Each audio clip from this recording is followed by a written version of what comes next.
done this with someone else before, but I can see it says there's 3 people watching already, and we've only just been on like 1 second. So I don't know if they've been waiting for us to go live, or if it's counting me and you as viewers as well. Yeah, I can see it. I can see that there's 3 people on there. Yeah, might be me and you and in one other. Probably my lass upstairs. It's just me and you watching each other. Yeah. Oh shit. Yeah. Oh, I'll tell you what I want to do as well. I'm going to see what this button does here. Save highlight share microphone move guest. Okay. What's this one do here? Top chat. Right. Oh, that's good. We should still have chat as well, so people can write stuff for us. Yeah, let's see. Says there's 4 people online. Anyway, just do us a favour. Whoever's watching, just say something. Type something in the comments to me and Joe can see if we can see it or not. Yeah, they say you're on if you're on. But yeah, that's it now. Set up. I've got everything in place where I need it now. Ready to rock and no, we've got there was a bit of arsing round there. Hey, 22 on there. There we go. Now it's working. Now the hassle me and Joel just went through then trying to get that set up. I know. Right. So anyway, today's live. We've got Joel Cooke with us from Renderwise, the main man himself, and I thought we'd get him on and have a bit of a chit chat, see what's going on, get to know Joel a little bit better. So, Joel, hey, I remember watching your YouTube channel before I had a channel. I was like, yeah, this guy's flipping ace. So, Joel, where are you from, Joel? I'm from Leeds, Yorkshire. Yorkshireman. Proper Yorkshire lad. Proper Yorkshireman. You know, I did some flipping work up in Leeds. Oh no, sorry, it wasn't. I went through Leeds into York. All right. Ever come across Harris Construction? I've heard of it. Yeah, seen it. Yeah, I was doing a job for this fella, and what he was doing was he was buying houses and turning them into like student accommodation, like turning them to like 5-bedroom houses, you know, for the York University and stuff. So we went to Leeds like on a little bit of a pub crawl, and it was, to be fair, that's a mad old place where you're from, Joel. Like it, yeah. Yeah, it was great. It was spot on. York's lovely as well. York was a really nice place, to be fair. Yeah, our lass is from. Oh, she a York bird, yeah. Yeah, it was. Was it Selby? I was staying in Selby, I think it was called. Yeah, so her mum and dad live in Selby now. That's where. Well, no, they don't live in Selby. They live in France, but they've got an house in Selby. But Selby's just on the outskirts of York. Yeah. Every pub I went into all had like pickled eggs and all that behind the bar, like proper old school. Yeah, Selby's a proper working man's town, mate. That's like where in Selby everyone used to work in the power stations or in factories. So it's a proper Yorkshire, Yorkshire ends really. That Yeah. Good. Yeah. Hey, so Joe, where did you grow up then? Whereabouts in Leeds did you grow up? Hello. Can you hear me, mate? I think you froze, Kurt. Oh, I can see you. I can see. Oh, don't tell me we're having hiccups. Now back, mate. We're back. I don't know what's going on. Right, Joe, what did you hear what I said? What was it like where you grew up, mate? Whereabouts in Leeds are you from? What was it like where you grew up? All right, cool. So I'm from an area called Woodhouse in Leeds, LS6. It's just on the outskirts of the city centre. It's like literally you could walk to the city centre from where I'm from. It's a pretty rough area. Growing up, it was anyway. It was worse when I was a kid. Now, Woodhouse. Yeah, Woodhouse. Yeah, it's. I think all these areas that are rough, they're not like that no more. Do you think it's quieter now than when we were kids?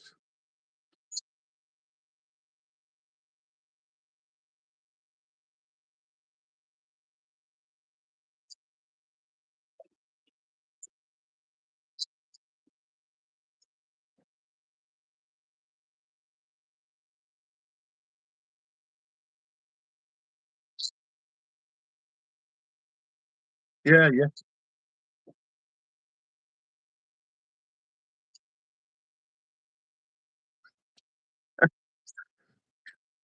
Well, they'll have to learn next time when Joe puts the bill in for the rendering, you pay up.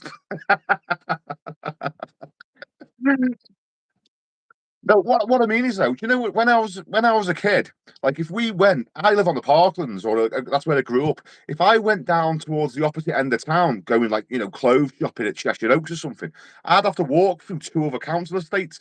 If some kids seen you there and they didn't recognise you, you were getting chased. But I just think it's not like that anymore. I think that like the kids of today, I don't. You heard of postcode wars now in London and stuff, but that was everywhere when I was a kid. That's just what it was like everywhere.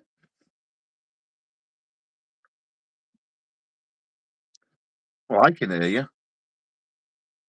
Says Joel's frozen.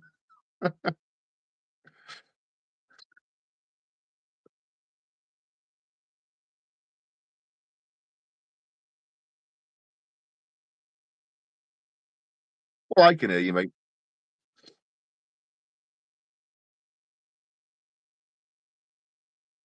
I tell you what we'll do, Joel. I tell you what the plan will be, because I'm having a conversation with you clear as day. So Yeah. it's working. It's working for me. So if it's working for me, it's not your phone. Right. Okay. So it's got to be some. It's got to be probably YouTube then, isn't it? I'm back now. It's Yeah, working. it'd be something with YouTube because I can talk to you clear as day. So Yeah. if people say it's frozen or not, we'll just carry on chatting because it's I can still hear you. So it's Yeah. something to do with YouTube. It's better now. I mean, like you say, It's mate. back.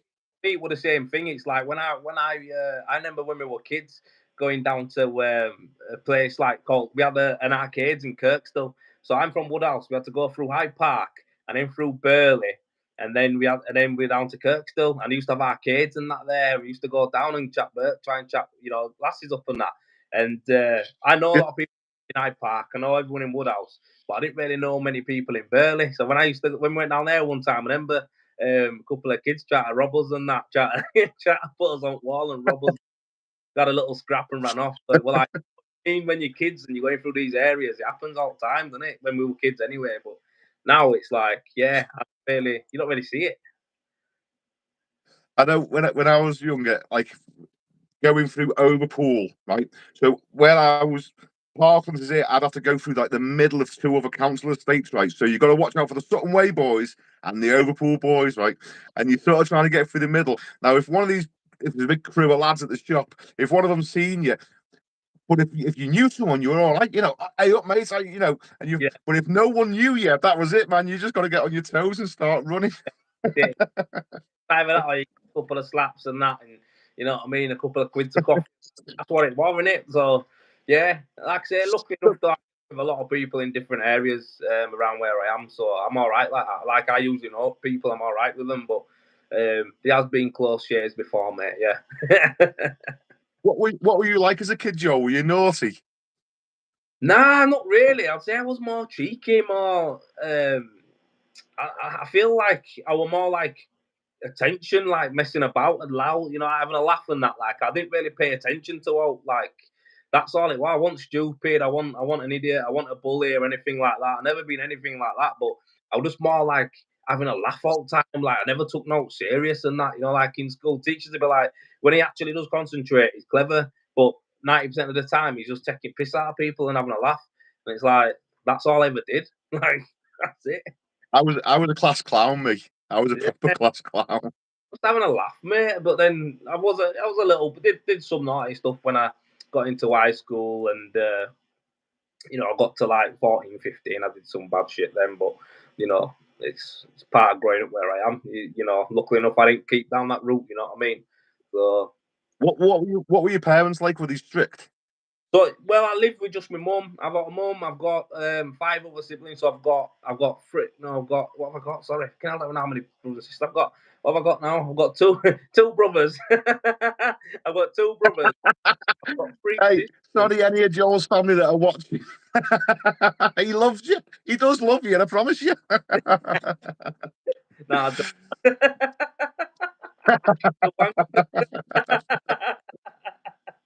Nah, I've got We won't even go down there. Then we'll just leave that and keep going. yeah, I've got two brothers and I've got three sisters. I've got two sisters that I know. properly, and I've got one sister who lives in Ireland because my mum's Irish. You see, she come over to England when she was 16 to work, so she come over from Ireland. She's full blown Irish. She's passed away, obviously now, bless her soul.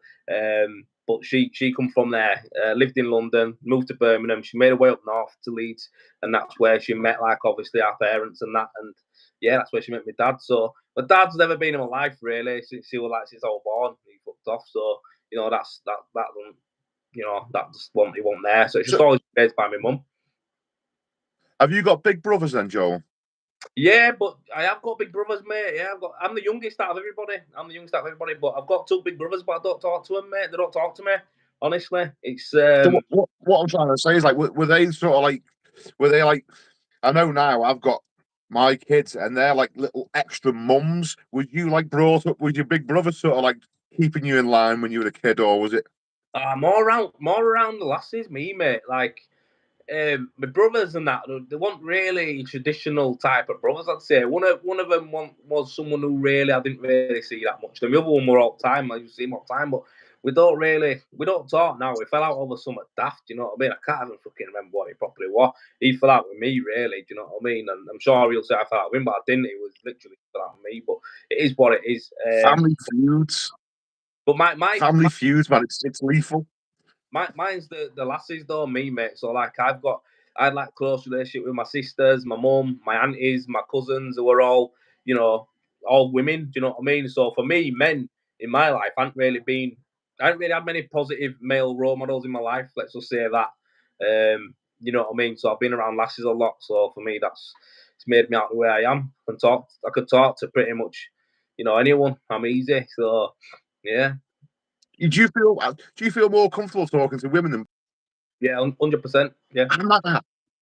I'll 100%. talk to anyone, but I do find it easier talking to women than men. I Yeah. don't know. I don't know what it is. I'm No, not flirting either. I just find it easier to talk to them. yeah, it does, mate. Do you know what it is though, Kirk? 'Cause I've seen someone about this. I've seen a therapist about it because I used to fight a lot, mate. I hate confrontation. Like, I'm not. If a guy did out to me or looked at me or said something like when I was younger, I fucking knack him. That's it. And it's like as I've got like older, you got to realize I was getting in trouble quite a lot. Scrapping and stuff. And it's like, fucking hell, man. You can't be like that. So it was like I went to talk to a therapist and that, and basically they just talked through everything about it, and and they asked me what it is, and I'll tell you exactly what happened. And this is mad. It's like I went to this guy in Oh, I'm York. interested now. Yeah, I drove all the way over to York to see this guy because he meant to be one of the best people, one of the best therapists. I used to drive over to see him every Wednesday. It's like a 45-minute drive for me. It cost a few quid, and I used to go over because I wanted to fucking get to the bottom of it. And I went there, I sat in there, and seen him a few times and that. And I was wondering where my anger come from, what's wrong with me and stuff like that. Like, as in, why do I always get fucking into it with people?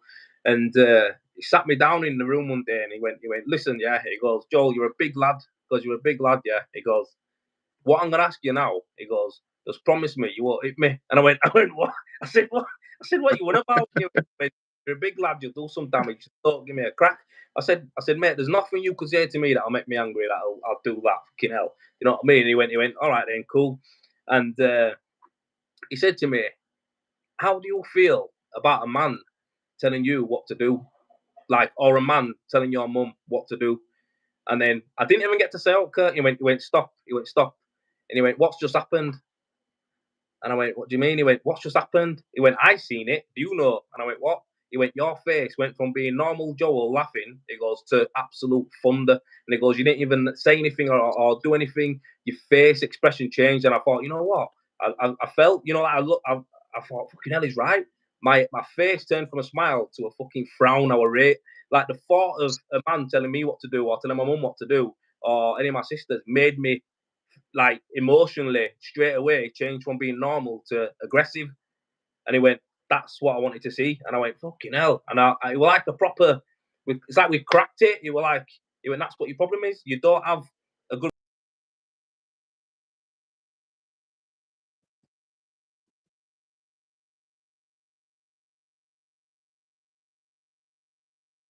Yeah, yeah, yeah, yeah,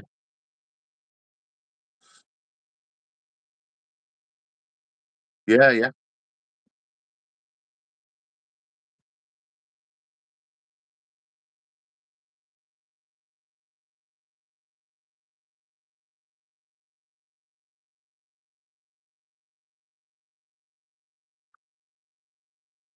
Yeah.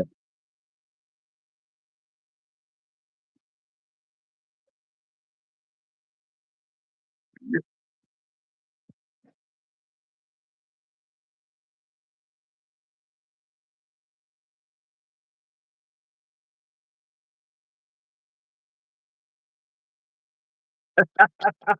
Getting seasickness.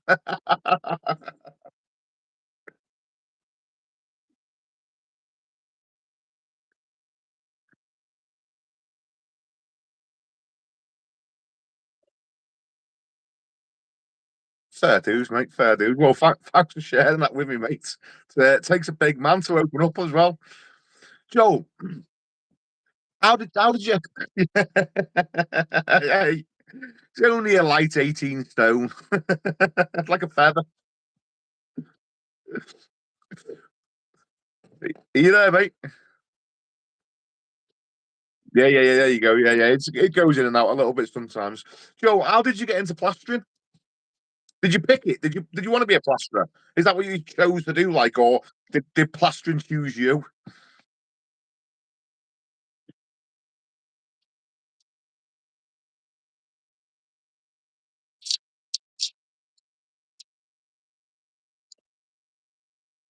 I don't even know how to refresh my browser, mate. So,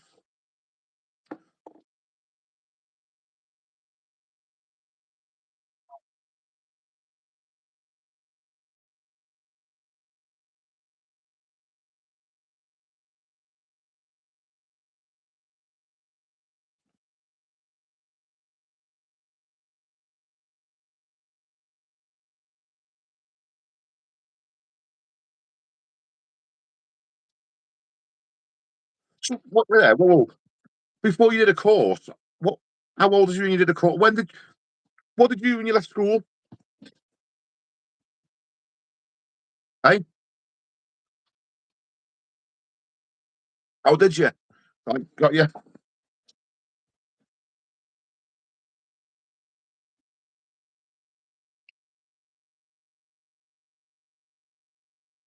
I worked in like Burger King, co-op, stacking shelves, done a bit of bar work, done a few other things like that, and yeah, just a few shit jobs and that really, and then I went from there,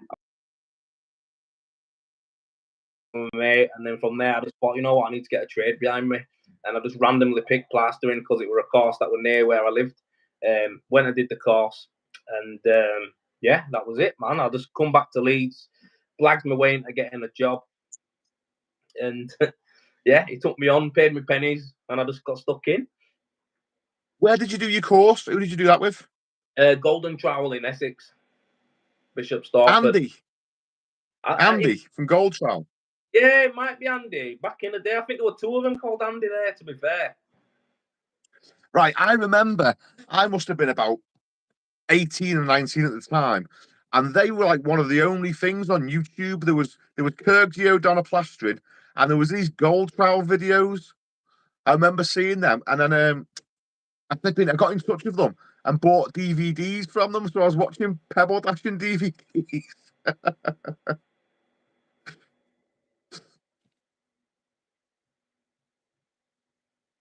You there, Joe? proper froze here. Honestly, I can't hear you, buddy. let's just give it. Has it come back in again?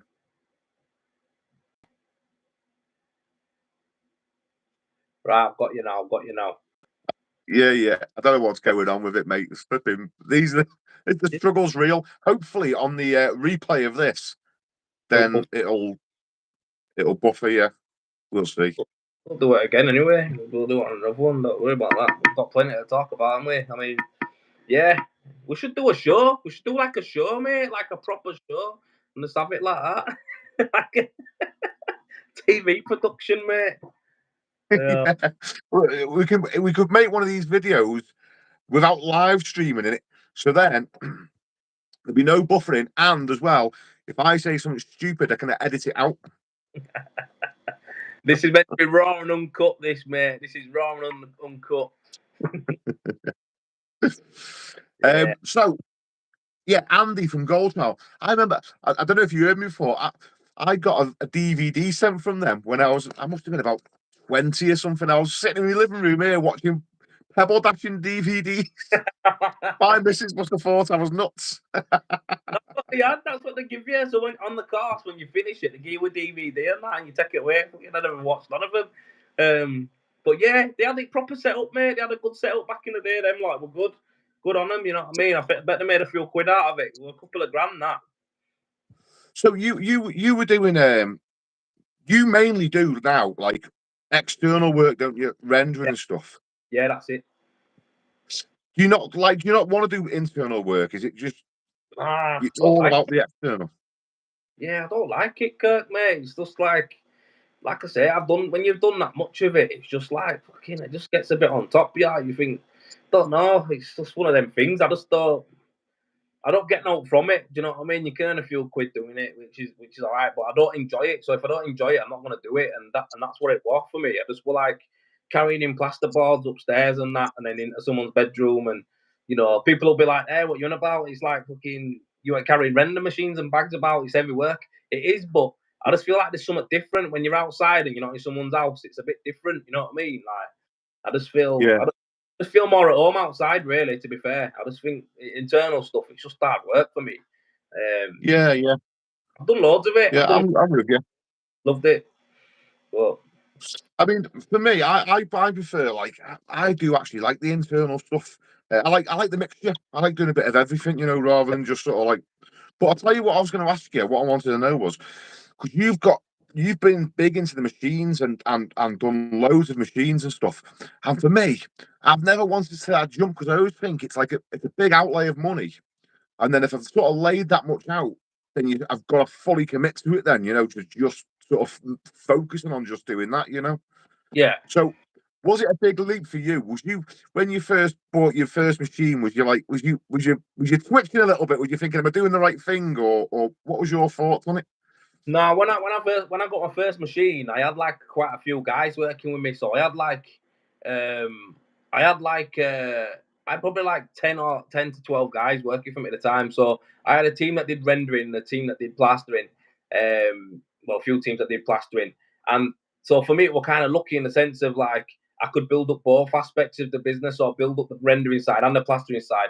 But I always liked doing rendering. I started to like doing the rendering more. I feel like there's a lot more to learn in that aspect. So with plastering, it's like once you've done a bit of float and set and a bit of dabbing and skimming, that's really it. Do you know what I mean? Don't get me wrong, you can always get better at them skills, and I think you can get better at plastering. And every time I plaster, it's like I always realize I got better year after year after year. It got easier to me, but it's just one skill. I feel like with rendering, it's like take the skill out of it. There's like loads of science behind it. There's obviously the machines about it, the technical part about it, learning different Yeah, bits, different, you know, I don't know, different adhesive, different thickness EWI, different types of EWI, mineral wool, EPS, all that, render boards, concrete boards. I just feel like there's so much for me to learn in that area that I just thought I can't get bored of this. I can't get bored of it because yeah, with yeah, yeah, I got bored of it. I boxing rooms off all day, and it's a bit repetitive for me. So yeah, I just was like, you know what? When I got into rendering, I got into machines. Got a first M200, did a job with it, and it was fucking. I wanted to throw it in skip. I thought it was a lot of shite, and then like literally once I cottoned onto it, like after a few months, I was like, yeah, this is for me. This outside, shorts on, sunglasses on, fucking sun's beaming down. Even when it's cold, I wear shorts and a jacket and that, and I'm all right. So yeah, yeah, yeah, I yeah, was yeah. lucky. Hey, I was lucky in the sense of that I had that opportunity to do both. You know what I mean? So yeah, yeah, yeah, when I had to rebrand my company to Renderwise, it was like I realized that I had to choose what I wanted to do. Like, as in, I wanted to pick what I wanted to do, and it was like, I don't just want to be a plastering company. I want to be a rendering company. That's all I want to do, and that's why I called it I was Renderwise. going to say, where did the name Rendervate come from? Is that like Like, renovate, but Rendervate? well, that's kind of like what it is. That's kind of like what it is. It's like we renovate stuff, but it's obviously we're rendering it, so we're renovating your house. And my missus just Yeah, went yeah, yeah. renovate, and I went, oh, fucking hell, that's decent, that. And I thought, yeah. So she stuck renovate. So Just give us I've one loads second, of Joel. gut of it, plaster of it, fucking roof of it. Start them all. Just give us 1 second, mate. Just let me just tell these guys something. So for you guys watching, I've seen in the comments people saying, can we ask a question of you? We'll do a little bit of a Q&A, and there's also the giveaway as well. The giveaway is going to happen. I'll tell you what, we'll do the giveaway now. Yeah, we'll do the tool giveaway now. And then I'm going to have a little bit more. I'm going to pick Joel's brain a little bit more on a few different things, and then we'll do a bit of Q&A at the end as well. If anyone wants to ask Joel a question or me or whatever, we'll have a little bit of a chat. Just give me 1 second though, because I've got to get a phone. Wait there. I need my phone's tied up doing this, and I need a phone to call the winner up. So just give me 1 second whilst I just shout out Chloe. Yeah, please do. Hello. Cheers, love. Right, I'm back. Okay, so I don't know if you know about this, Joe, but what I've done is I did you buy a ticket, and if you win, the tickets were like 10 quid. If you win, then you get to choose either a DeWalt impact driver, a Makita impact driver, a DeWalt multi-tool, or a Makita multi-tool. Because I thought I'd do both DeWalt and Makita, because some people like DeWalt, some people like Makita. There's always going to be someone that likes Milwaukee's as well, isn't there? Or flipping Hilti or something. But you know, we haven't got Hilti money at the minute, so. Like, what's the code, Clo? Oh, right, I see. I'm on you. Okay, right, okay, that's settled. Right, the names for the draw.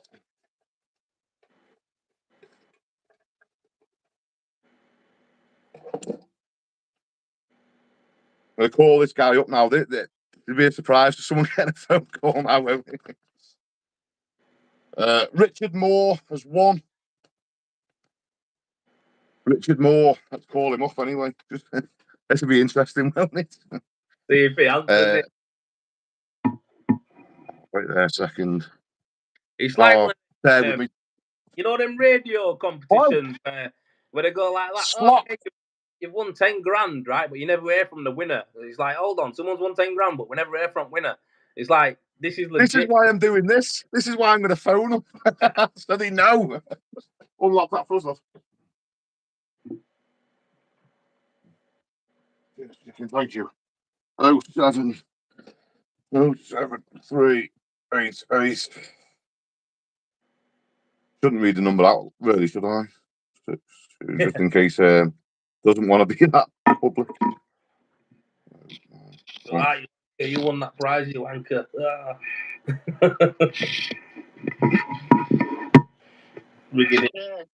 Richard!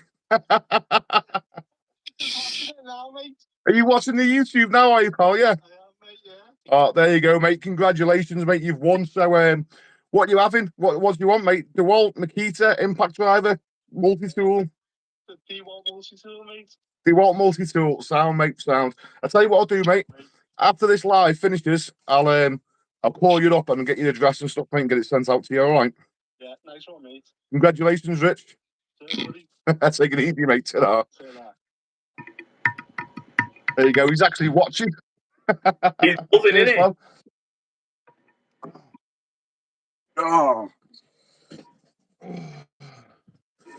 Multi-stores are one here. Let's see if he'll comment on it anyway. Right, that's that out of the way anyway. That. I'll be honest with you. Do you know what? That was meant to happen last week. Yeah. But I've got a new baby and things go sideways. Oh, by the way, Joel's got a new baby as well. For anyone that doesn't know, Joel's just become a dad. So congratulations. Yeah, man. Congratulations are in order. Little baby Harper. Little Harper. Flipping best feeling in the world, mate. Yeah. Buzzing, mate. Buzzing. Joe, right. Did you cry when she was born? No, I didn't cry, and it's not because I was trying to be tough. It was like, it built up, right? And I felt like I was going to explode. like my face felt like it was there, they were there, but it just didn't come out. It was literally there. And I just was like, but then my missus fell a little bit ill as well, so it was kind of like game back on then. You know what I mean? She had high blood pressure and that, so it was like, I don't know. I was buzzing, like, don't get me wrong, mate. yeah, I've had a little cry since then. When I look at her, I just, oh man, best feeling in the world. So It's mad, isn't it? It's mad. I tell you, when my youngest daughter was born, when you said about your missus having high blood pressure and things, panicking, not when she was born, they rushed her off for an emergency cesarean. Right, so I'm in the room. She's pushing. Next minute, all these nurses come running in. They've pressed the alarms and that. I've been pushed out the way, and they whiz her off down the corridor. Right, she's gone to theatre. And about 20 minutes later, this midwife came back and passed me the baby. And I said, "Where's Nikki? Where's my missus like?" And she said, "Do you know what she said to me? Don't worry, someone will come and see you about that in a minute." And went off. So I'm thinking, flipping heck, she's died, or something bad's happened. But all it was, they were just in there finishing off what they were doing with her and affecting her back. And I thought, what a thing to say to me. All she had to say was, "Oh, she's sound, she'll be here soon." But she went, "Oh, someone will come and see you about that." So straight away, the first moment I've held my baby girl, when I wanted to, all the love and everything you're feeling, I was like thinking, shit, I'm going to bring this up by myself. It's just me. I know. That's what it is, though, isn't it? Like, I was in room, we had a C-section and that, and it was planned, so it was like one of them where it was like, it were all planned, so it was sound, but the blood pressure wasn't good, you know what I mean? So it was close, touch and go, like if she were going to have a seizure or like that. So yeah, I mean, for me, it was, for everyone there, even doctors were looking a bit nippy bum, and it was like, I was thinking, fucking hell, you're not doing a good job at hiding this. Like, sat there like. But Joel, yeah, right. How did you end up on YouTube? Do you know what? I just went for it. I just thought, you know what? Yeah, it needs to be. I need to do video content because I think it sets us apart from all the competition. When it comes to me, pricing up jobs and stuff like that, it's I win a lot of jobs just from forwarding on a video. So if someone asks me, "Oh, Joel, what render system do you recommend?" I've got a video that I automatically send to them, and then they get to see me and all that. So I did that a couple of times and realized it working, and then people started liking my videos and subscribers and stuff, and then it just started going from there. I just thought, yeah, you know what, I'm gonna do this. And I ain't posted a video for months now, but it's like, it's changed into something now where I'm thinking I need to have a proper plan and idea of what I'm gonna do instead of just doing a video every other day. You know what I mean? So it's yeah, that's how it took off for me. I never really planned it like that. I just kind of did a couple of videos for customers. And then from there, it just was like, yeah, needed to do some more for obviously the rest of the people. I get satisfaction from other plasterers and renderers getting advice from it. Do you know what I mean? So yeah, I think video is the best way of marketing myself, marketing my company, marketing my services. So you did it to sort of generate more work and stuff, then to get yourself out there even more. Yeah, that's the main reason why. And then from there, like I used to do stories all the time, and then I never thought no of it though, Kirk, because when I used to do stories on Instagram all the time, I used to be well into Instagram and Facebook and that. And I used to do loads of stories, even on LinkedIn. I used to do loads of posts and like videos and stuff like that. And I just thought, like, I never really thought about the other part, like where the industry for people. Do you know what I mean? I kind of thought, for our other plasterers and renderers, I never really thought about that as a main thing at first. I thought I was just doing it to show you jobs I was doing, customers, future customers and stuff like that. Yeah. And it just turned into the fact of a couple of people asking me how to do something. So I did a video on it. Next thing you know, that's why I do it. So it's like, yeah, it's mad. So with you, are you clicking some metal there, Joe? Sorry, mate. I was tapping desk. Sorry, mate. I'm thinking, sounds like I'm on a submarine, man. All I can hear sounds like a cling. That's a drywall screw. You normally find 100 of them in the bottom of the washing machine. Oh, man. Yeah, so because you were doing stuff on Facebook and Instagram, so you just naturally felt easier on camera when you come onto YouTube. Yeah, Which is a mad thing, isn't it? Filming yourself, talking to yourself on camera. There's no one interacting with you, and you've got to make the whole conversation. It's like it's bizarre, isn't it? Really, trying to do it. Yeah, it's weird, mate. It is, but I think Yeah, a lot of people are nervous to do it and that, and it is. I often say to people, "Listen, guys, you're talking about stuff that you know, so it's not bullshit, is it?" And it's hard. I think it's hard to talk when you talk when you know you got to make it up. It's hard to talk in it, but if you're just talking about stuff that you've done, stuff that you know, stuff that you see and you know that works, it's natural, really. You're not talking shit, are you? So that's why when people, you're not talking yourself into a hole. "Oh, you're doing this wrong, you're doing that wrong," you shit. It's like, nah, mate, that's how they do it. So if that's how he does it, that's how he fucking does it. Like, how can you tell him he's talking shit? Do you know what I mean? So Do you know, it's interesting, this show, because this is the mad thing. When you post videos, I try and say to people, with plastering, there's probably about 30 ways of doing the same thing.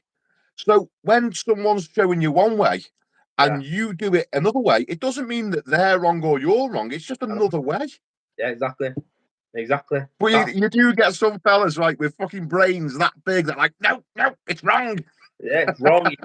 That's wrong. That oh, he's an amateur. He must have started. Oh, he's shit him. You know, it's like, honestly, I watch videos of people doing stuff, and I'm thinking, now that looks like it's a long way around. But hey, hope it works for him. You know.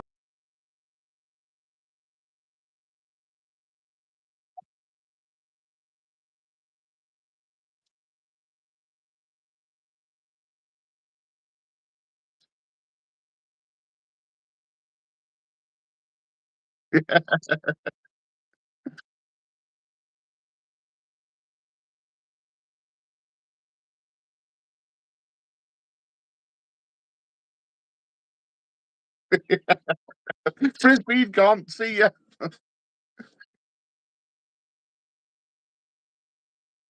Right. I've got it. Right. So that tip, I got that off. Do you remember the Plasterers Forum? Was you ever on that? Before Facebook? Before Facebook was a thing. That's that's where I got that from. From Danny. Danny from the Plasterers Forum. It wasn't Danny, some lad on there give me that tip. And when I posted it on YouTube, he actually come up in the comments and he was like, you got that tip from me from the Plasterers Forum. I was like, I did.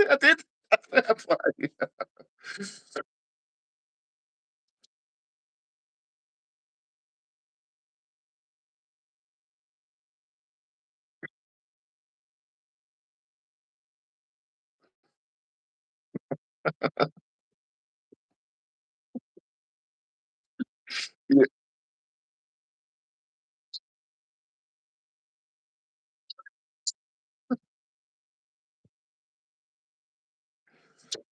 Hey, so, Joe, with you being on YouTube, right? Do you get recognised when you're out and about? Do people stop you in the street?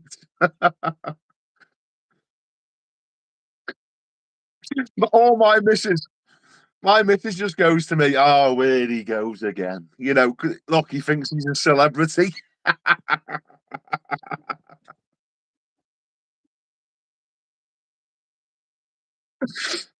Yeah. Flipping. I think we were in the restaurant. We were having an Indian meal must be about 6 months ago. Oh, people saying that you froze on theirs again. You'll get Joel in the replay. You'll have to just wait for it. I can still see him. So it's not Joel's phone or Joel's connection. It's something to do with YouTube because I can see him and hear him clear as day. So Come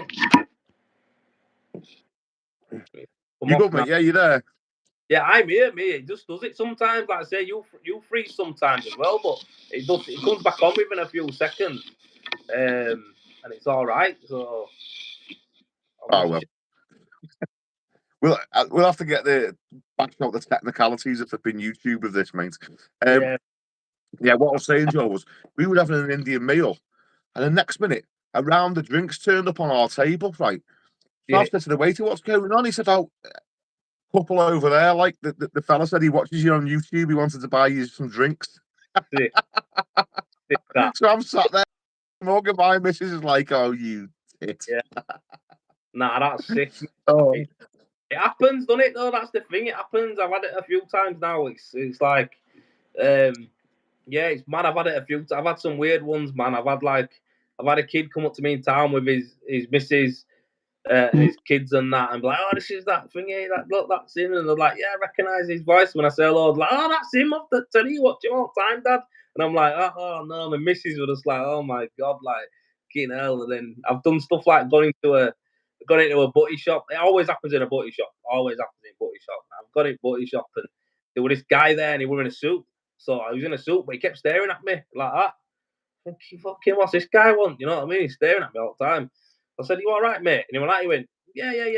And he didn't say, oh, he just looked away. And then I thought, hey, this guy's a bit weird, man. I'm talking to last night till he went, mate, can I just ask you something? And I went, yeah, what's up? And he went, you're on YouTube, aren't you? And I went, yeah, I do videos and that. He went, I'm rendering. I went, yeah. He went, no, I thought it with you. Do you know what I mean? Because he must have been my voice the last guy till.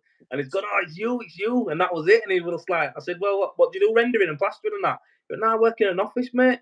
I work in an office. I was like, I just like watching people work. Did I come across one of your videos one time? And he goes, I just subscribed and I watch you all the time. I said, are you into it? He went, I fucking am now. That's what he said. Hey, I'm only joking with this, right? But that's your typical office worker. Typical office workers just like to watch real men work physically hard. Hey, I'll take it, me, mate. That's what it is. Hey, Joel, do you ever get people searching you out on like Facebook and stuff and find like they know your name, so they've like found you and started messaging and stuff as well? All time, yeah. Not as much as it. I get a lot of messages, yeah, from like lads and that, and I love to help people as much as I can, but it's hard sometimes. You know what I mean? With time in it, it's just hard. But you're getting overwhelmed. Yeah, you do. But I get like people who are like, I watched you on YouTube. I live in Brighton. Can you price a job up? I'm like, no, no. I live in Leeds. Too far away. I must admit, I get like I get emails, phone calls, Facebook messages from people. Try and help as much. People asking me questions and stuff. But I'm like, I try and help as much as I can. I genuinely enjoy it. I do get a little buzz out of helping people as well. Yeah. But sometimes, you can't get back to them because I'm like, I am trying to run a business as well, and I've got a family with loads of kids, and I try and like editing videos. Joel, how long does that take to make a video for you? It's nuts, isn't it? Yeah, it's hard, man. I'm gonna be outsourcing it, me, mate. Like I say, I'm gonna be outsourcing them, me, pal. I'm gonna be trying to do like a better quality videos and just outsource them and get someone to do them up for me. You know what I mean? It's gonna cost a few quid, but I reckon I'm talking to a few brands and that. You know what I mean? So it's like if I'm doing a video on, say, a certain product, and I'm going to shoot a video on it, get it edited up professionally and stuff like that, and I'm going to use your gear, your tools or whatever like that, just fucking fling a couple of pence in at you to help it. So yeah, I think what you're doing, you're down like for showing how to use the product and sort of advertising the product and that sort of line. That's going to be ace to do that. I think my style of video is more like a day in the life of me, if you know what I mean. So I think mine, like, people like all the, me for being farting and all the nonsense that goes along with it, Yeah, of course, mate, and that's what it is. I mean, it's like we're all different, aren't we? That's what I think we're looking at. We've got in this industry. We've got a few people like you've got yourself, you've got me, you've got Blaine, you've got Stuart, you've got Eric, you've got the Alex Morley, Steve Parry. All of us are different. All of us are different. Simple as that. You pick and choose. You can follow us all, or you can pick the ones that you like and follow them. It's up to you. But like I say, I watch everyone's stuff. Me, I just find it interesting. I'm in the shower, I'm having a shit, whatever. I put videos on all the time, but it's like, I think it's good. It's yeah. We're representing. I'll be honest with you. If I got on YouTube, all I'm watching is conspiracy theories. That's all I watch on YouTube. Just lie in bed watching conspiracy theories. I've had a back for you many a time, Kirk. I'll tell you that.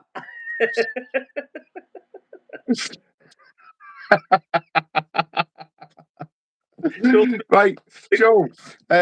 What's the maddest thing? Right, you can pick here what you want to talk about, right? What's either the maddest thing that's ever happened on a job, like a crazy customer, like a funny, crazy situation, or the worst thing that's ever happened to you? Like, have you ever lost a full wall come off, or what's the maddest or the craziest thing that's ever happened, or the shittest thing that's ever happened to you? Oh man. I've got a fair few stories, I'll be honest. But I'll tell you a funny one that happened. I worked for a property developer, and we had a flat in Morley, a downstairs flat, and it had a concrete ceiling that were artexed. Me and my mate went in there and we skimmed out all the flat and everything like that, and we had the lounge to do last, so we skimmed all the walls and bonded the ceiling and skimmed the ceiling. Now the PVA that we put on wasn't the best. I'll be honest with you, we're a bit pissy, really pissy. I don't know what the ratio would have been, but there wasn't much PVA in it. But we thought, fuck it, the bonding will stick, it'll be cushy. So we bonded it, skimmed it, and like we made a joke as we left. Slammed door and went, fucking help me funny if ceiling fell down, wouldn't it? Like that. We walked off, fucking got it back, went home. I swear to God, customers rang me up. Going, Joel, you see, the ceilings fell down in the living room. We go have a look at it for me. I said, shut up, you're joking. You've heard us like talking about it or something. Like, I'm laughing. He went, Joel, the ceilings fell off, mate. Go have a look. Honestly, it's fell off. I said, fuck off, he's joking. But I'll pop down anyway because I had the key. Shot down, had a look, opened the door, right? I looked inside and I went, fucking ceiling that fell down. What's in about? But it was pretty dark. Not black, but could see. But it was pretty dark. And I went, fucking ceilings fell down. He's painted it. You know what I mean? Because it was white. It was white Artex. So I'm thinking, I looked and I went, fucking hell, it is that. Where's it gone? And we're looking at the floor, right? But we're in the entrance of the living room. We haven't gone in the living room yet. We're in the entrance. So I'm looking. I'm like, hey, where the fuck's the plaster gone? He's took it down and cleaned it up, or he's Artexed it again. And we haven't stepped in the living room yet. And we're looking at each other thinking, hey, what's happened here? And I swear to God, mate, I stepped in and it would just turn to dust. And I went, fucking no way. It had fell down, right? The perfect outlay of the living room. Perfect. It was like mate. It was like, And your heart sinks, doesn't it? You're thinking, I've got to pay for all the gear again.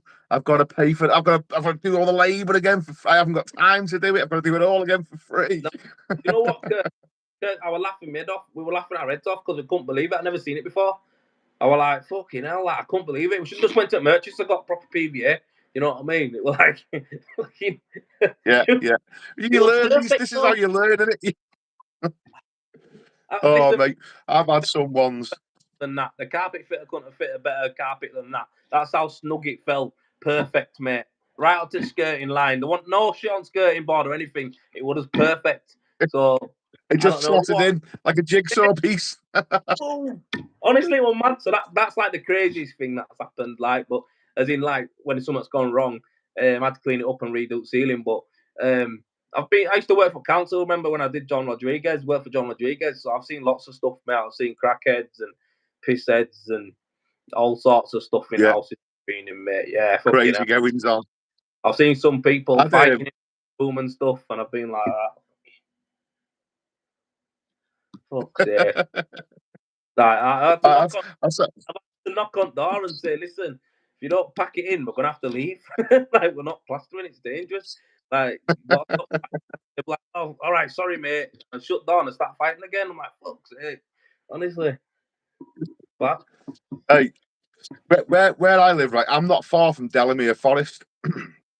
And we had a job in Delamere Forest. So there's me and my dad.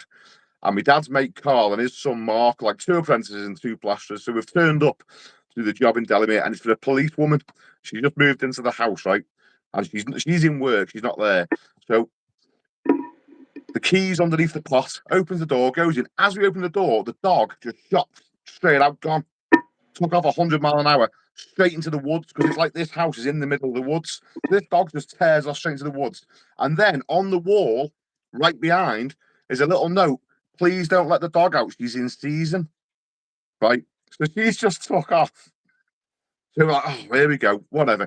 So let's start getting all set up. And then my dad says to Mark, the other apprentice, go and find that dog and bring it back. Sound. So we start. He's gone for about an hour or 2 hours. Then he comes back. He's like, yeah, sound sorted. The dog's in the garden. So we're working away. Dinner time, my dad looks out the window. He's brought a Jack Russell back. It was a collie that ran off. He's just robbed someone's dog out the woods and brought it back. Right? She'll never. Well, don't forget the dog that's ran off's in season. So that's probably been all around the woods and been covered by all sorts of different things. Probably all sorts of mongrels were born a couple of months later. Yeah, he's fucking been bred up, mate, to death. He's got a Jack Russell in back garden. We're like, quick, just flipping throw that dog out, quick, get it out of here before we get done for stealing dogs. No, shit. Oh, Yeah. Joe, Like I that. had a wall wash off on me once. Have you ever had a wall wash off on you in the rain? Yeah. Get out. Nightmare. Mate, I dashed it. It was just me and a lad, and it was a massive wall as well. And we dashed it, and it was hard work. I mean, it was graft dashing. You know what it's like dashing. It's Yeah. just, and there's only two of us, so I'm laying on and flicking the stones. I'm doing everything. He's mixing, running up and down the scaffolding, cleaning. It was hard work. We were young and stupid, so we were doing it. And Yeah. just as I got to the bottom couple of meters, the rain came in sideways and just took half the wall off. It was just on the floor. It's like, I've oh, had mate. times, man. Yeah. I've had it. I've had probably 3 or 4 wash-offs. Garden walls, stuff like that. Where, oh man, I know it's just sad because you have to get hose pipe out and start washing your money down the road, don't you? So You're cleaning up in the rain and it's just washing money away because you know you've got to do it all over again. you piss wet through, you And truck after us like that, just looking at the house like, what's the fucking point? Like, what is the point? yeah, Like, yeah, and then it's another your 70. undies are flipping. You're that wet. Your undies are wet. You're flipping. The only good thing is, mate, they can't see the tears because it's raining. Oh, exactly. Yeah, that's it. That's probably helping it as well. It's like, but yeah, I've done that. I've had a few, mate. Like I say, now it's like, I put it on customers. It's one of them. If you can't do it because of weather, I'll just say I can't do it. And if it rains, it's fucking on you lot, mate. So that's what it is. It's also, The number beaders just said it's character building. it's It's right. character building. Jay's right, man. Jay's right. It's character building because you learn from mistakes, don't you? So Yeah. I've always got plenty of tarps in the van to climb up to the fascias and start screwing sheets to the outside of the house. yeah, I think what I'm going to do in winter time this winter, I'm going to look at some sort of temporary cover that I can get done, for scaffolding because I want to keep doing it all winter as well. So yeah, I'm going to look at some sort of fucking protection, man, that I can get, my scaffolds. Have you got your own scaffolding, Joel? You are? Have you got your own scaffolding? No. I'd love to have one in eventually, and do it myself. Like I say, we pay out for them, and they're not always the best, are they? So Yeah. Hey, right, okay. So, I know there's a few guys on here that want to ask a few questions. So has anyone got any questions for Joel whilst he's on now? Have I come back?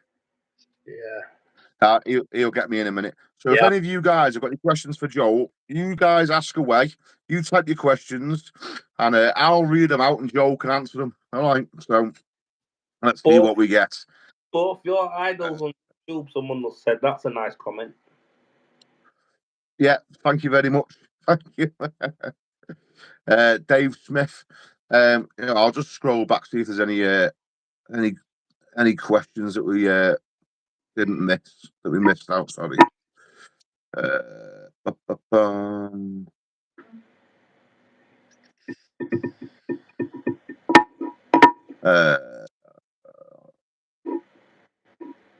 ba ba da, ba ba ba.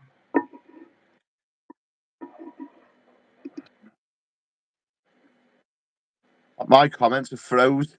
Let me have a look. Liam Summerford. We are. Dave Smith. Have you ever been ripped off by a customer? Have I? Fucking hell. Yeah. Dave, look at Joe, mate. Would you rip that man off? Don't say that to the people who did. Yeah. I've been ripped off, mate. Yeah, I've been ripped off by builders, homeowners, lads who worked for me, all sorts, mate. Yeah, I've been ripped left, right, and centre. To be honest with you, I have. But again, it's just part of it. You know what I mean? It's part of being in business when you go that route that I went. So yeah, it's not good. I have not been ripped off since I've been working with Renderwise, but before that, yeah, when I took plastering, mate, I had a couple of companies fold on me. I've had lads try and nick jobs from underneath me, go behind my back to builders, stuff like that. But yeah, my company went under anyway, didn't it? So that Cooke Plastering went under. It just got too much and it had to fold. So what's the biggest hit you've ever took? What's the biggest you've ever been took for if you've been ripped off? 18,000. 18. Yeah. Wow. Your face then. Yeah, 18. 18 grand. What happened there? How did you get ripped off at 18? So basically what happened was, it was when I first started doing commercial work, and luckily enough at the time I had a few jobs under my belt. So like I say, for my business, it were the first few years of Cooke Plastering were a cash rich business. So that's very rare to find these days. And I don't know how I did it, how I did it at all, but we had money in the bank, so we were all right. And basically we're doing work for a guy who, yeah, I'm not going to say his name or all that, but trust me, I've nearly killed him a few times. But yeah, he ripped me off. I did a few jobs for him. He nicked one guy from me, and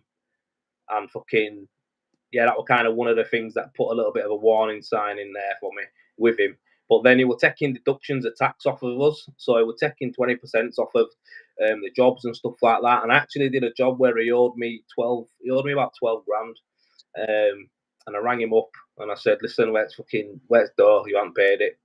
And he was like, oh, I'll get it sorted out. I'll do this, I'll do that. I said, listen, if you don't send the money over tonight, I'm coming at your house tomorrow. And he owed me like 12 grand. And he paid me. He said, I'll send it now. So he sent me 4 grand. And I went, this ain't fucking out money you owe me. You owe me more than that. And he's gone, I said, you need to send rest. He went, can I do rest tomorrow? And then I said, right, cush, do whatever, do that. Fucking, so I got the 4. And he owed me probably 8 or 9 grand. He owed me in cash. And basically went silent on me. So then the alarm bells are ringing. I'm thinking, what's he done here? He's going bent. So I got my accounts team to chase him up and ask him for the money and stuff like that. And he was sending out moody things. So obviously he's took a lot of tax offers over a year. So I'm thinking, hell, how much is that? So I want the forms for the deductions you've took. So you need to basically send over to us proof that you've paid it to the Inland Revenue, or the balance falls due. So you either pay the tax or you give me the money. Do you know what I mean? Because I went to gross status after that. So that means I don't get taxed by anybody. So it was like, you either pay me in full or you show me the receipts. He sent me over fake receipts, mate, that he made up. Checked with Inland Revenue and everything, mate, and they were fake. So yeah, CIS, of course, yeah, that's what they are, deductions, yeah. So I did that, and then at the end of it, he folded his company, liquidated it, and then I started doing research on his company, and he'd done it like 2 or 3 times before. So he was known for doing this. He's one of those. But I didn't do my own work, mate. He was one of the first, commercial people I really worked with. And when you add up the money that he owed me and the money that he deducted, it comes to about 18,500 or something. So obviously, tried to communicate with HMRC saying that he's giving me these fake things. They weren't even interested. So basically, when I did it all up, it was over 18 grand it was in tax money that had been deducted and in actual payments for jobs. So yeah, 18, yeah. I've had a few. I've had an 18 and a half at worst in one hit. I've had someone do me for like 8 and a half. I've had someone do me for 7. I've had someone died on me and fucking owed me 2.5. It's like, just mad ones like that, mate. You can't really go and ask the family, can you? I mean, they've just lost their flipping husband or whatever. So yeah, well, it was one of them ones. He knew we were gonna die, though, the fucker. So he did it to a few people. But, yeah. He planned it. Never speak ill about the dead. But this fucking guy, yeah, fuck me. One way or other, we were gonna get it, wasn't it? So fucking. But yeah, it's one of them. Oh mate, I had people going to take a car off the driveway, mate, for that. But it was only 2.5 grand. It's like, fuck's sake. But mate, people say, how do you sleep at night? Trust me, them times it were hard. But end of the day, how do you smile after that, Joel? Because it's only dough, mate. You can make all that back. Yeah, you can go and get more money, can't we? Yeah, I can get more. Like some of the other questions, mate. Have you ever been? Oh, wait there. Have you ever been asked to plaster over wall tiles? Of course he has. We I all went have. all right. Have you ever been asked to plaster over wall tiles in a bathroom? Only in council jobs. Yeah, yeah. What is it? What's the best OTR render to plaster over? OCR render. The best OCR render for me right now is one I've just used, and it's from Eco Rend OCR. It needed to be. I needed to do it a little bit wetter than what I had it, but it was nice to work with, man. It was really good, really nice Yeah, gear. yeah. There's that. Obviously, people like the Weber, but for me, it's the OCR from Eco Rend. That's all I use now. So Eco Rend. Yeah, I have used some of their stuff in the past, but only quality gear. on one job. You know, spread it said, Joel, if you spray cork as a top coat, what base coat would you use over block, Marcus? So for me, if I were going to spray cork as a finish, right? And it was like a brand new block. I'd just use the cheapest base coat. I'd go over an OCR. I won't go over anything that's high polymer or anything like that's going to cost me 12, 13 quid. Joe, just tell us cork. Just tell us about spraying cork, because a lot of people don't even know what this is. So just tell us what it is, what the product is, where it goes, and then answer the rest of the question if you would, please, mate. Yeah, Just tell us about the cork. Yeah, cool. So Cork Render, basically, Cork Sol's the brand and they're in Halifax. And Cork Render is what it is. It's like in traditional render, it's got aggregates in it and stones and stuff like that. You know, you see on dashing and stuff like that. But in Cork, it's cork instead of aggregate, so it's a lot lighter. It's got thermal, properties. It's got waterproof properties, fire retardant, this kind of stuff. So it's lighter than traditional thin coat. And it's got a lot. It's got a lot more to it than traditional renders. It costs a lot more money. How do you apply it? Can you apply it by hand? No, you can't. It's only spray applied, mate. It's rub. You can. It's only spray applied, and it's breathable as well. So you can't put it on by hand, mate. Where it has to go on, you have to mix it with like a paint, and you put it like it's like kind of like a resin, like a hardener, that goes into it. So it kind of how it goes. That's how it sets it off. But it's nice stuff, mate. It's a nice finish, and that is good. But I think you can use it on overspray. So say someone's got an house that's flat, yeah, but it's got loads of hairline cracks in it. You can get straight on, boom, you can spray straight over that. Jet wash it down so it's clean, and then spray onto it. No primer needed, nothing, straight on. So it's dead flexible. Oh, mate, so flexible, unbelievable. Yeah, if you had it on a sheet of paper, spray it on, you could literally just go like that. It won't snap. But yeah. So for anyone that doesn't know, Joel is involved with the sale of machines. Joel comes out and trains you up. Am I right in saying this? And the machines that these machines, Joel, these will spray this cork product as well that we're talking about. They'll do this as well.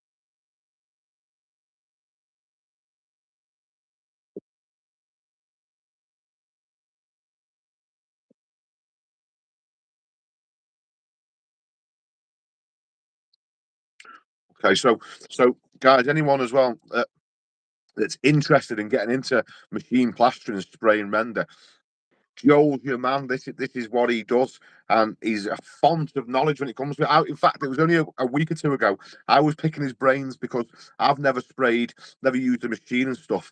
So I was actually picking Joel's brain a little bit on it. So just Joel, after this, Joel will comment in the comments, and you'll be able to find his YouTube channel. You'll be able to connect with him.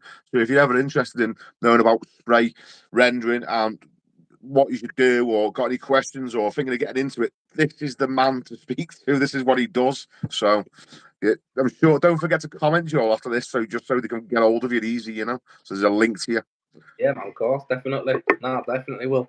But yeah, it's good, man. Like I say, for me, it's just all about learning and getting a bit smarter with it. You know what I mean? That's all it is. I like it. It's fun. Get big boys' toys out there, machines. So I'll tell you something interesting, Joel. I've got a mono job on at the minute, K-Ren job, and there's a fella near me that's offered to spray it for me, and I've worked out the costs of it, and it works out a hell of a lot better to pay him and his lads to come and spray it on, and I'll scrape it off. And you'll know him, James Saunders, Moose. He said he met you in Plaster's One Stop Shop with yeah, Ryan Hill. yeah. James Saunders, the Moose, lives about 200 meters away from me. All right. Yeah. And what? He'll come and spray it on for you. I've worked out the cost. It's for me to pay the lads, the labour it's going to take me and my team, the cost of it. It works out just over half to pay James for him and his boys to turn up with the machine, and they'll spray it in one day. And then I'll be scraping one day. So it's the job's going to end up going from like a 4-day job to a 1-day job, and it's going to cost me half the money, but I'm still obviously going to make the same money at the end of it. Yeah, and you get it done quicker. Yeah, that's it. So, That's what, I mean, this probably not the best thing to say this. For me, okay, I'm thinking about buying a machine, but I'm thinking, I'll just phone James. I'll just get him to do it with his machine. That's the way to go for me. You know. Of course it is. If you're not doing them if you're not rendering solely, then if you're just doing the odd one here or there, it might be a daft investment for you. Do you know what I mean? And it makes sense to work with them. You know what I mean? It's like that's what it is. For me, I want to build up a database of lads where I've got like certain jobs, and I'll just give them a shout and say, like, listen, I've got this big job, it's going to take 3 weeks. I know your rates already. Can you book it in? And they come and do it. They do it for a normal customer. Come do it with us, and I'll pay them for it. That's how I want it to work. I don't want to, be forking out money all the time just to try and keep lads going. I'd rather just sub it out and have them come work alongside me. You know what I mean? So Yeah, it's definitely. similar to that, Kirk. What you're saying, in it, really, you're giving them work. Really, that's good. So yeah, I think this is going to be like the guinea pig job. This, and just see how these boys work, and test it out.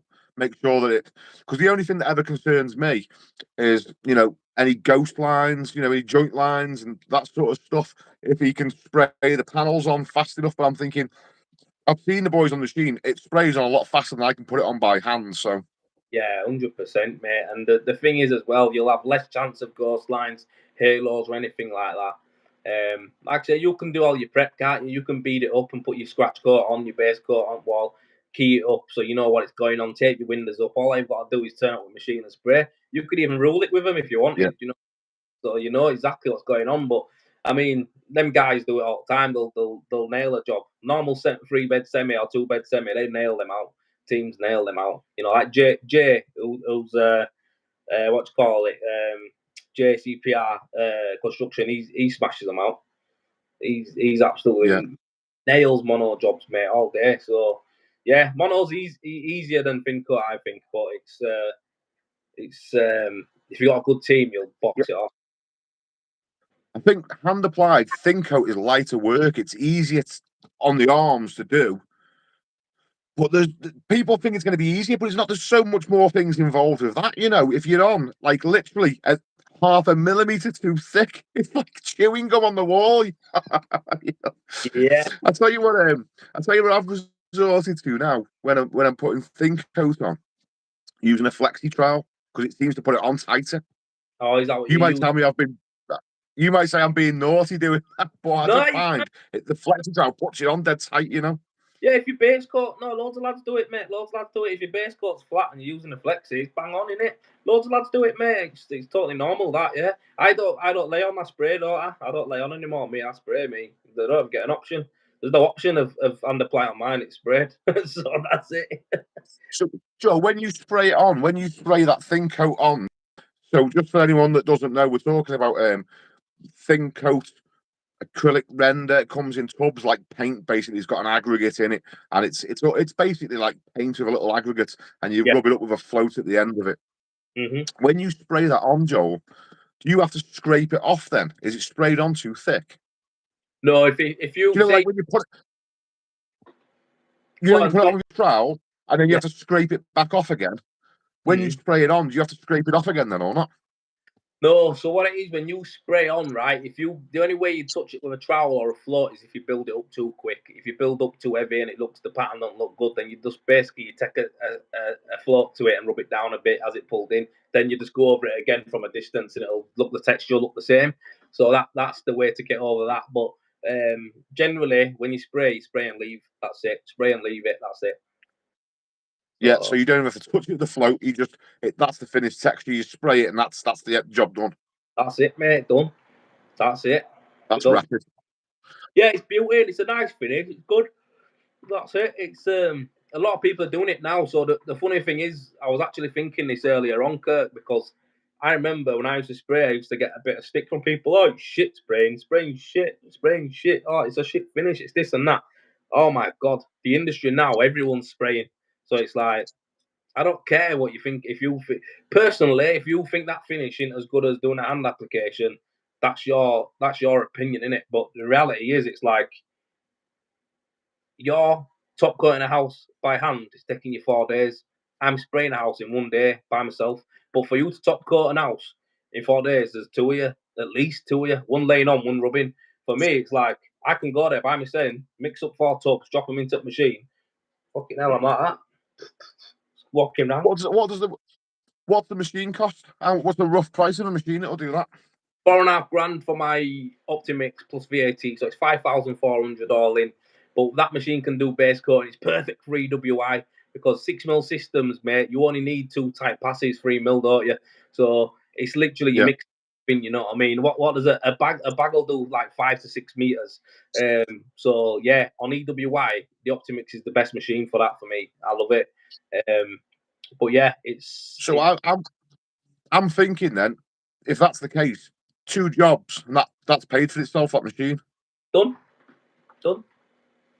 If you're working out right and you're doing it proper, and you profit out of a job. I don't know. You say you've got a 10 grand job, you want to be clearing like 2.5, 3 grand profit. So you usually have a 10 grand job. You're probably putting down about 3.5 in material. You've got your scaffolding and you've got a few keen bits of labour. End of it, you are leaving the job with 2.5, 3 grand profit. And again, so like you say, if you do 2 or 3 jobs, it's paid for it, and you're laughing. So yeah.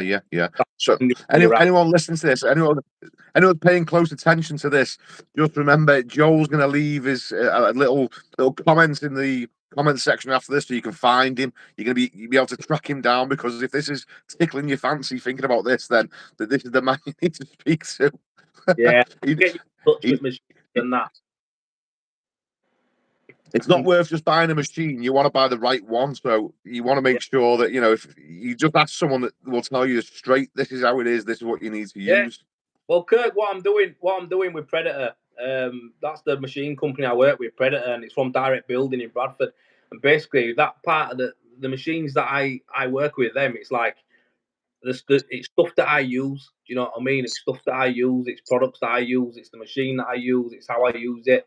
And what we're working out with them is like in on the 25th of this month on a Friday, I'm getting trained by someone on the machine how to work a certain machine. It's called a Sprinter, and it's a competitor for the Ripmo and the M200 and stuff like that.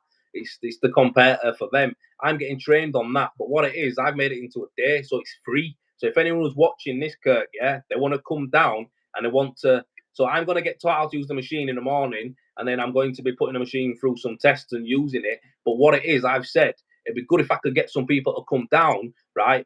And they'll give us some material, and I can show people how to spray monocouche, because I want to show them how to spray monocouche, because that's what I'm going to use this machine for.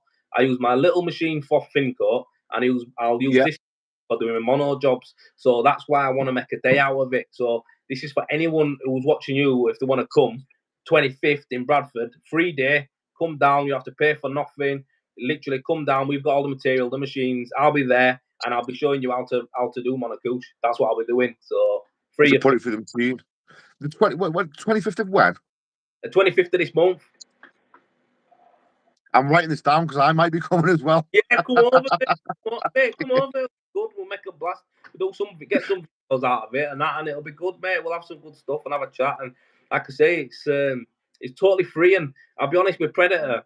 There's not many people who are doing the stuff that we do, like with training and stuff.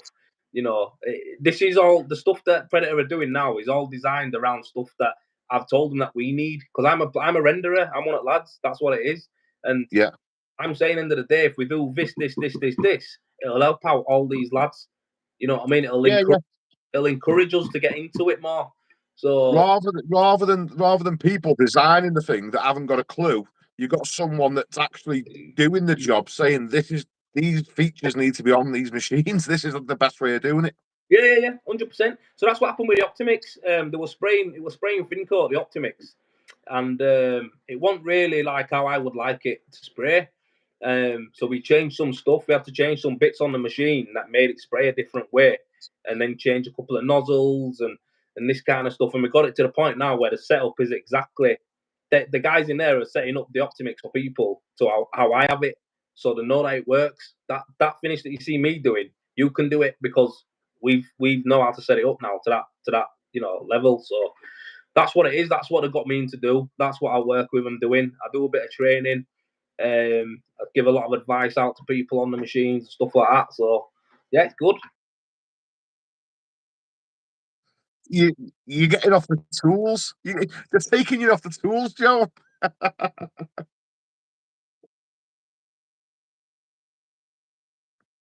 You've got to keep making content on YouTube, mate. You can't go yet.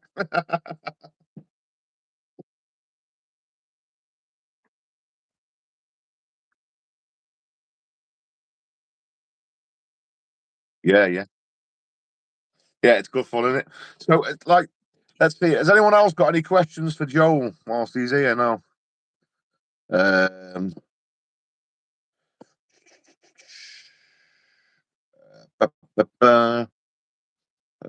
Wife in York this weekend, staying at the Grand, loving it. Oh, Alistair Booth's missus is in York this weekend at the Grand, if you know it.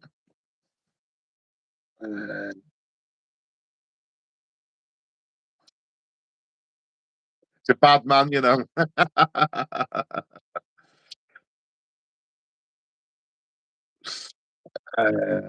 We got your shirt, but yours. So.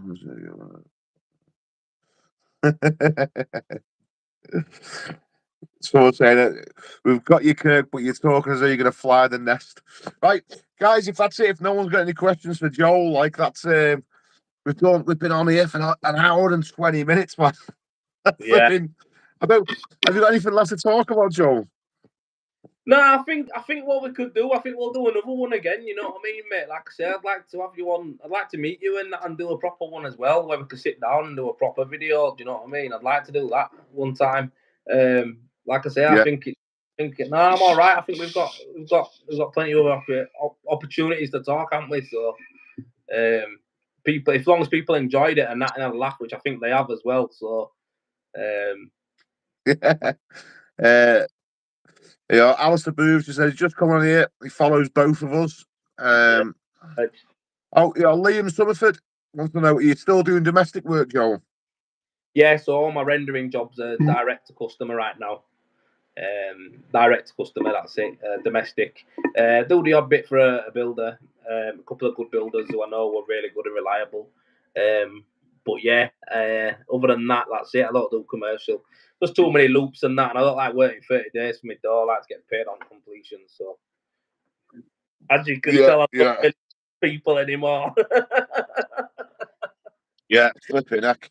I remember I turned up on a job once, and it was out in Northwich. And what it was a public toilet getting converted into a doctor's surgery. So I've turned up, and this job needs blasting out. So I turned up with 5 plasterers to go and do it.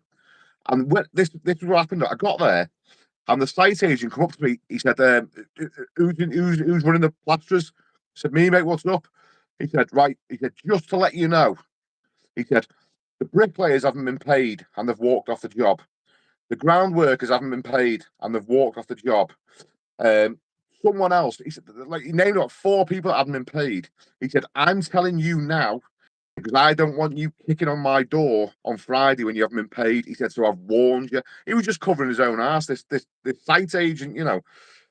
So I was like, flipping it, we've drove all the way here, but it's about an hour away from me. And all these lads have took a day off their own jobs to come and help me, you know. So these had like payment terms. He was saying like, you know, it's a 30-day payment at the end and all this caper. So in the end, I just got straight on the phone to the boss. Like I said, listen, said I've just been told that these haven't been paid, these haven't been paid, these haven't. Now what was happening with this firm? They were paying penalties because they had gone over the contract time to have this job done. Do you know what I mean? But they haven't got it finished on time, so that they're having to pay a penalty to the doctors for not having the surgery open. So I just said to him, listen, if you want this plastering done now, you need to start transferring money into my. I want to put £1,000 in my bank now, and we'll start work today. He said, are you holding me to ransom?